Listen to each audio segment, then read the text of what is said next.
Hello everyone, welcome back to my channel. আশা করছি তোমরা ভীষণ ভালো আছো। তো পলিশ পাকের আবার একটি নতুন ভিডিওর সাথে তোমাদেরকে জানাই অনেক অনেক ওয়েলকাম। তো আজকে চলেছিলাম দিদি বাড়িতে, সেটা হচ্ছে গিয়ে ফতেপুর চালুয়ারি। তো ওখানেই ছিল আজকে তোমাদের কালী ঠাকুর বিসর্জন। তো এই যে আমার দিদির ছেলে দেখতে পাচ্ছ, তো এখানে দেখতে পাচ্ছ এখন একটু ফ্রুটি খেয়ে নিচ্ছিলাম। আর আমি দাদা আর একটা দাদা বাইকে করে এসেছিলাম। ওদের বিসর্জনটা খুব ভালোভাবে খুব সুন্দর হয়, তো সেটা তোমাদেরকে একটু শেয়ার করবো। তো ফার্স্ট ভেবেছিলাম মিনি ব্লগ করবো, এই জন্য এরকমভাবে ক্যাপচার করেছিলাম ভিডিওগুলো। তো লাস্ট পর্যন্ত ভাবলাম যে না, বড় একটা লং ভিডিও বানিয়ে দিই। তো ওই জন্য একটু ভিডিওটা এরকম আপ ডাউন একটু ম্যানেজ করে নাও। এই ভিডিওটা পরেরবার থেকে সুন্দরভাবে শ্যুট করে তারপরে ভিডিও এডিটিং করে দেবো। তো একটু তাই জন্য উল্টোপাল্টা হয়ে যাচ্ছে। তো এখানে আমরা একটু ডিম ভাজা খেয়ে নিচ্ছিলাম। তো এই যে আমি আর এই যে দাদা বলছিল তোকে একটু দেখাই। আমি বললাম যে না, আমাকে দেখানোর দরকার নেই, তোদেরকেই দেখাই, তোরা খা। তো দিদি করেছিল বিরিয়ানি, আমার তো দারুণ দারুণ লেগেছে বিরিয়ানিটা খেতে।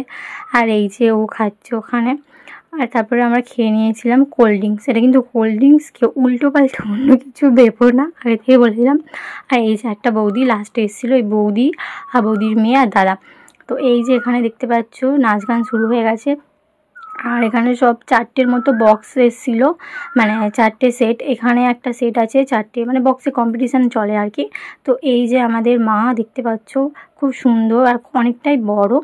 তো এখন গোটা গ্রামটাকে ঘোরাবে, তারপরে তোমাদেরকে চলো দেখাই কি হয় না হয়।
ফার্স্ট টাইম দেখলাম যে ঠাকুরকে নিয়ে গোটা পুকুরটা ঘোরাতে, কারণ আমাদের এখানে হয় যে ঠাকুরটাকে 7 পাক এমনি ঘুরিয়ে বা 3 পাক ঘুরিয়ে নিয়ে ভাসান দিয়ে দেয়, কিন্তু এখানে দেখলাম গোটা পুকুরটা, যে বড় বিরাট পুকুর দেখতে পাচ্ছ, গোটাটাকে ঠাকুরটাকে নিয়ে ঘোরাতে। তো তারপরে সন্ধে হয়ে গেছে বলে ভালো করে ক্যাপচারও করতে পারিনি। তো তো চলো, ভিডিওটা কেমন লাগলো অবশ্যই জানিও। তো আবার দেখা হচ্ছে নেক্সট ব্লগে। টাটা।